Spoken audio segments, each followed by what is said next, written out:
assistia aos filmes de animação, né? E gostava muito das vozes e brincava muito com elas.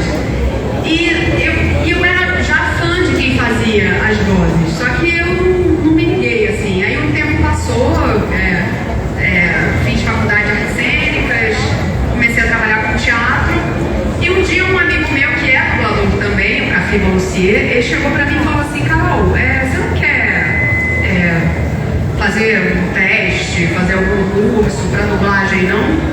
Aí eu falei: nossa, eu tinha essa paixão quando eu era pequena, será que eu vou e faço? Aí eu fui fazer uma aula experimental no curso, que quem dava aula era a Dori, de Procurando Nemo, a Maíra Góes. Fiz a aula experimental do curso, me apaixonei e aí acabou. Falei, fui mordida pelo bichinho da dublagem. Aí daí em diante, isso vai fazer já 14 anos. E quais foram os seus primeiros trabalhos na dublagem? Olha, o meu primeirão mesmo foi uma moça que foi comprar um aquário. Era um programa da Discovery. A moça ia lá: eu quero um aquário pra botar na sala, que não sei o quê. Ela tinha 4 falas, sei lá, não tinha nem nome. Era mulher 1, mulher B, mulher... E foi o primeiro. Eu nunca achei esse programa, queria muito ver como é que ficou. Deve ter ficado horrível, mas foi o primeiro. Foi aquele primeiro que você passa mal, assim, pra poder fazer. Mas o primeiro grande personagem, que foi logo no início da minha carreira mesmo, foi o Doraemon, que é aquele gatinho azul. Não sei se vocês conhecem o Doraemon. Ele é um ícone do Japão. Ele é bem antigo. E eu tenho muito orgulho. Aliás, a gente foi ao Japão meados desse ano, e quando eu cheguei lá e eu falei que eu fazia o Luffy e fazia o Doraemon, eles falam assim: legal, caraca, porque lá eles dão muito valor aos artistas de voz. Bom, uma pergunta que eu também acho muito interessante é que a pessoa que está seguindo essa carreira de dublagem, normalmente ela acaba por enfrentar certas dificuldades, encontrando primeiro papéis pequenos mesmo, até conseguir achar algo que realmente tenha um destaque, em que a pessoa se destaca. Qual que tu acha que foi o primeiro papel que assim realmente pareceu que tu estava sendo um destaque e que tu sentiu que ali as pessoas iam começar a ter a tua voz como um semblante mesmo de reconhecimento?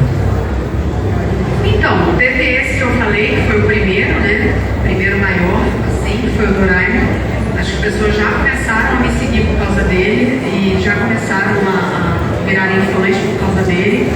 E depois também, quando eu comecei a fazer game, e papéis muito importantes em game, que a galera começou também a ter um olhar voltado para isso, muito legal.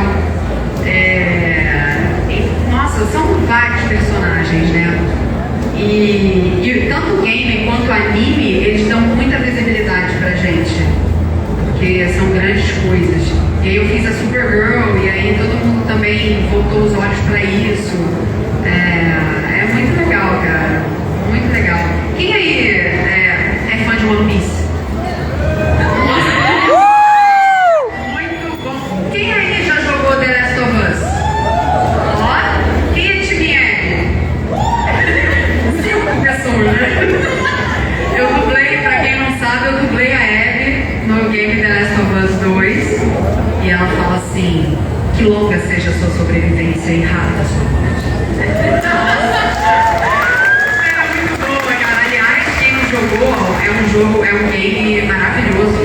O roteiro é maravilhoso, ele é muito bem feito, muito bem construído. Dá raiva mesmo, mas muito bacana. E quem aí é fã de LOL? Tem algumas pessoas. Em LOL eu faço o milho. League of Legends, pra quem não sabe, eu faço o milho. E o milho fala assim, como é que é mesmo? A minha ovelha sempre diz pra eu não correr com... Como é que é? A minha ovelha sempre diz pra eu não correr com tesoura na mão. Ele parece mais ou menos o Luffy, só que o Luffy é mais, né? Ele tem uma...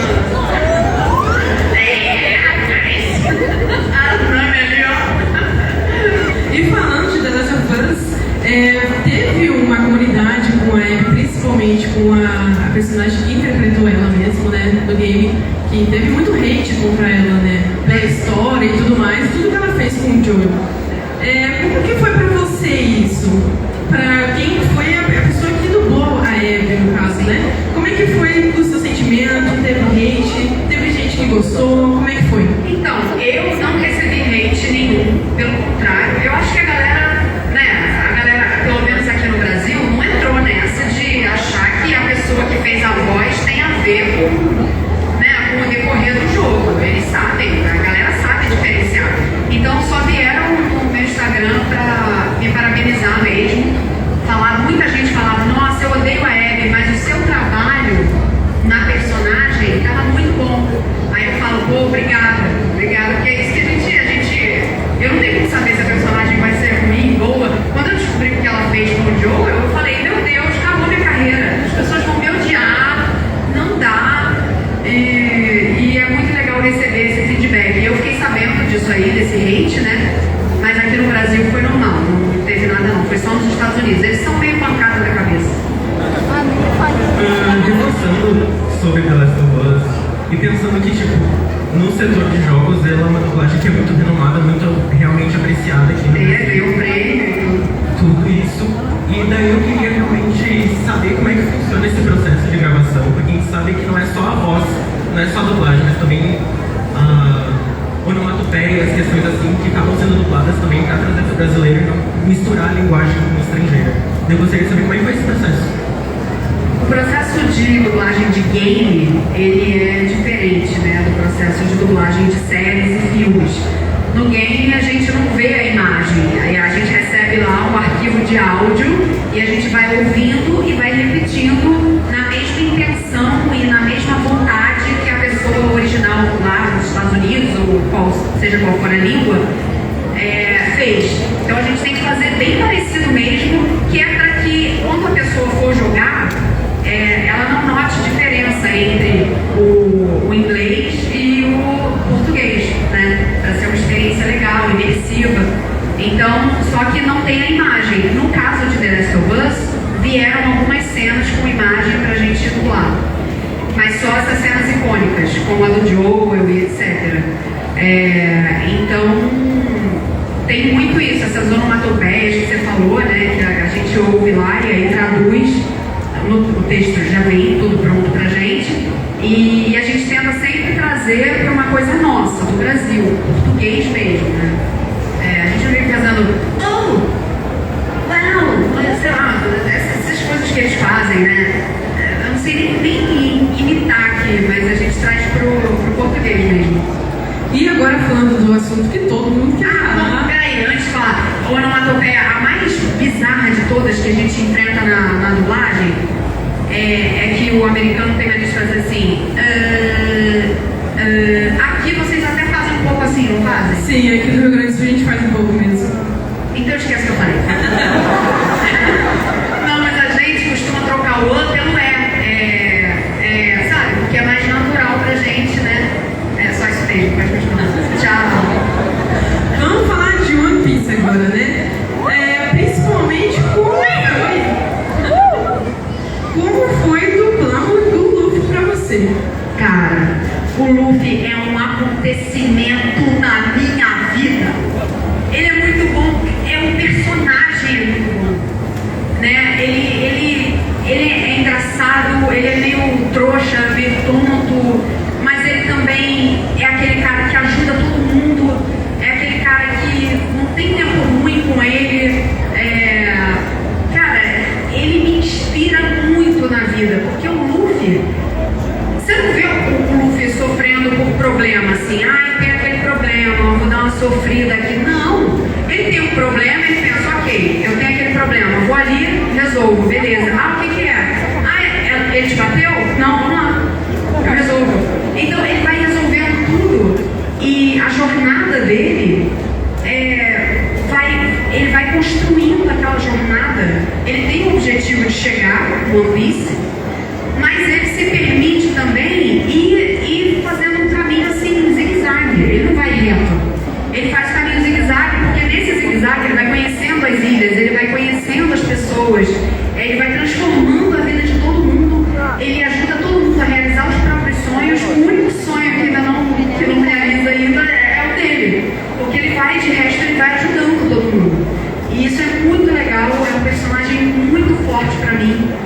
Eu sou muito agradecida por ter o Luffy na minha vida. Quando eu descobri que eu ia fazer o teste, eu não manjava muito de One Piece, confesso, mas o Adrian vinha falar na minha cabeça, Francisco Júnior vinha falar na minha cabeça, que faz o Crocodile.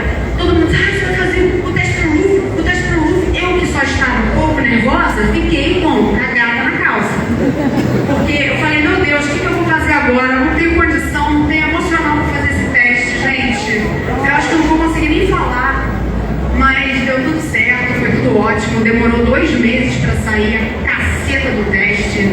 Cara, a gente sofrendo em casa.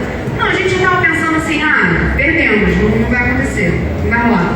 Mas aí veio e tá sendo essa coisa maravilhosa, porque realmente One Piece, e eu vou te falar, eu recebo muitos relatos de pessoas que falam, cara, obrigada por vocês dublarem One Piece. One Piece me tirou da depressão, One Piece mudou a minha vida. Eu sou outra pessoa, eu consegui atingir o objetivo tal e tal na minha vida porque eu fui inspirada pelo Luffy, ou por qualquer outro personagem de One Piece, porque na minha opinião todos os personagens são incríveis,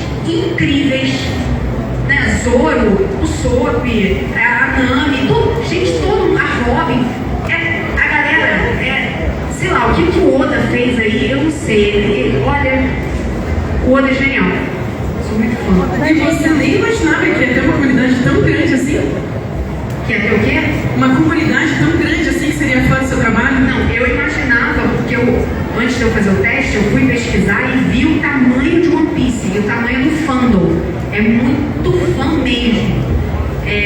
Mas eu tava assim, cara, será que a galera vai curtir a dublagem? Porque já tinham feito uma dublagem. Tudo bem que não podia ser considerada uma dublagem lá, aquela da Funimation, porque eles censuraram muito One Piece. Pô, o Sanji, ao invés de fumar um cigarro, não tinha um pirulito. Então, assim, não faz sentido nenhum você pegar uma obra pra mudar ela toda e dar pro seu público. Eles acham que a gente é o quê? Sabe? Que a gente não entende as coisas? Não dá.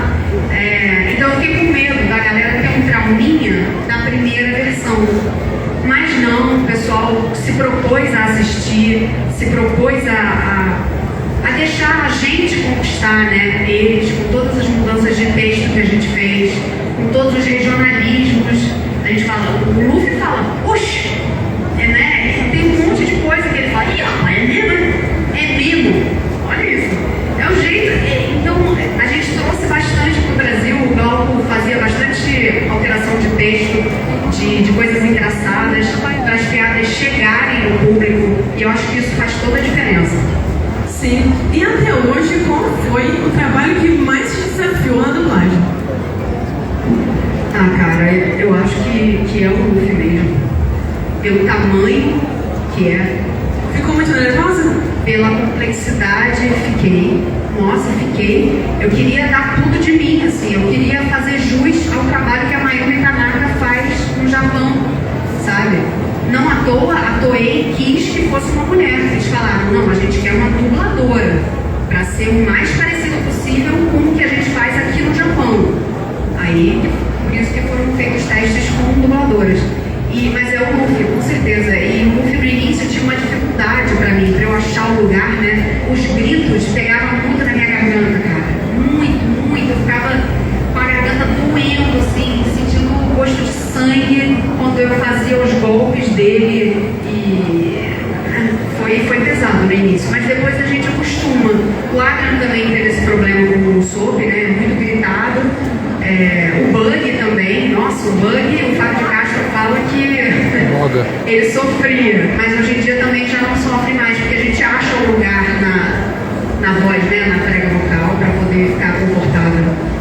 Como você falou, o Luffy é uma pessoa que não tem tempo ruim, né? Não tem tempo ruim, né? Então, teve alguma vez que você foi dublar ele que você não estava assim, não no clima, mas tinha acontecido alguma coisa com você e que foi um desafio fazer aquela dublagem do Luffy? Cara, várias vezes.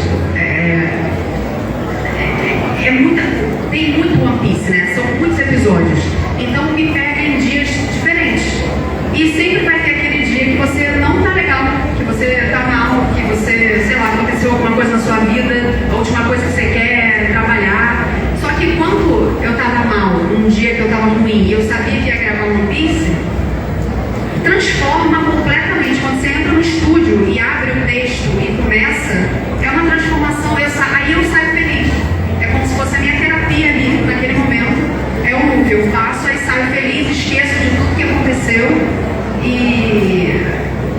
isso que acontece, ajuda muito no nosso trabalho, assim, porque realmente a gente às vezes está triste e tem que dublar um filme de Natal.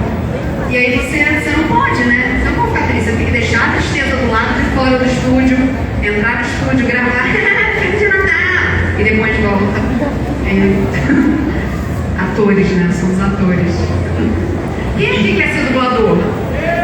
Ah, tem bastante gente querendo ser dublador. Ah, já fazem teatro?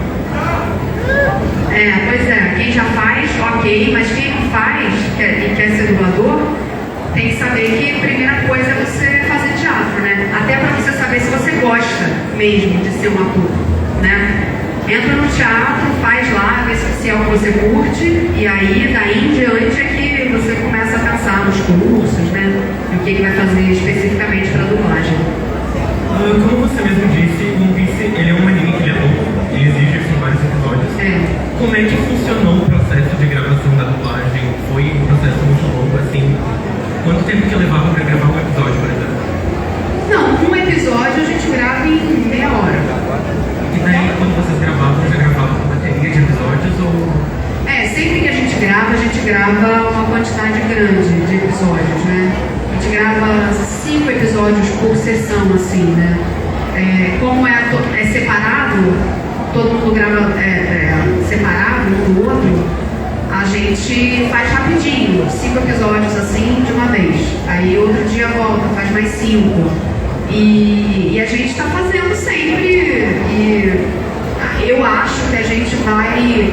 Eu não sei se é verdade, se vai rolar, mas eu acho que a intenção da Toei, eu acho, tá? Isso aqui é um achismo.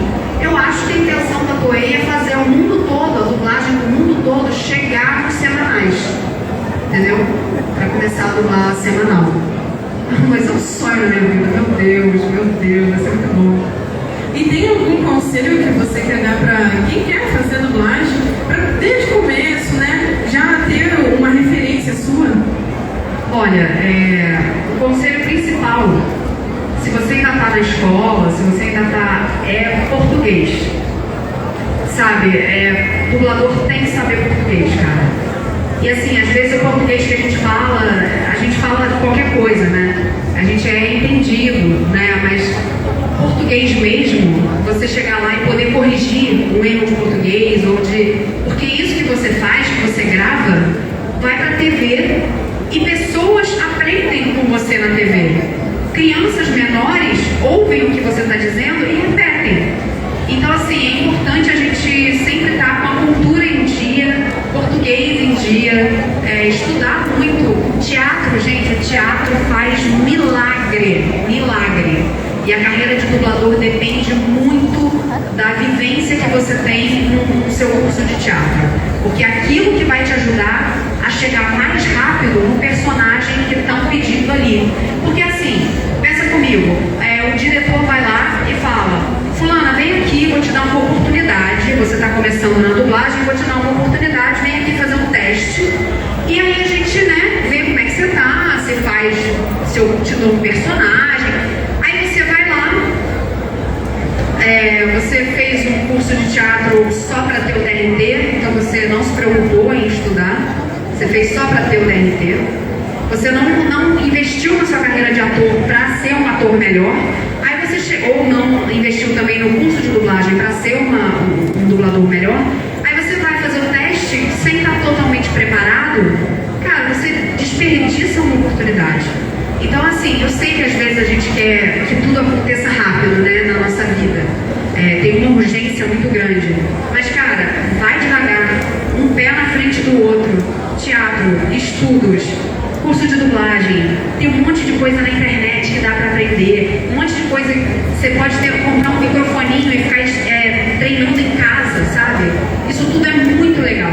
Pra você, quando chegar lá e te derem a oportunidade, você arregaçar, do diretor virar e falar assim: caraca, ele já anota, ó, e diretor é assim, tá? Ele anota, geralmente tem grupo de WhatsApp, ele já fala, ó, fulano de tal, a voz é mais ou menos 15 a 20 anos, tá muito boa, escala. E é isso que acontece. É muito legal saber disso. E infelizmente o nosso tempo hoje está muito curto. Que isso? Eu acabei de chegar, gente. Deixa eu fazer uma bênção aqui. Claro. Vamos abençoar essa gente. Quem conhece a bênção do Luffy? Vamos lá. Ih, rapaz, vamos lá, ó. Pra todo mundo ficar bem aqui, ficar bem no evento, aproveitar, né? Vamos lá, ó. Te beijo e te furo com bosta de burro. Sai, capeta, sai, sai, sai, sai, sai, sai. É a benção da cerejeira. Vai, cerejeira! Palmas, pessoal.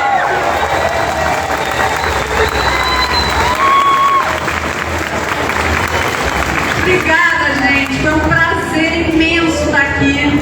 Agora vai rolar fotos e autógrafos, né? Exatamente, tem um meet and greet com a Carol. Vocês podem tirar foto com ela, trocar uma ideia. Se tiver coisa pra eu assinar, bora.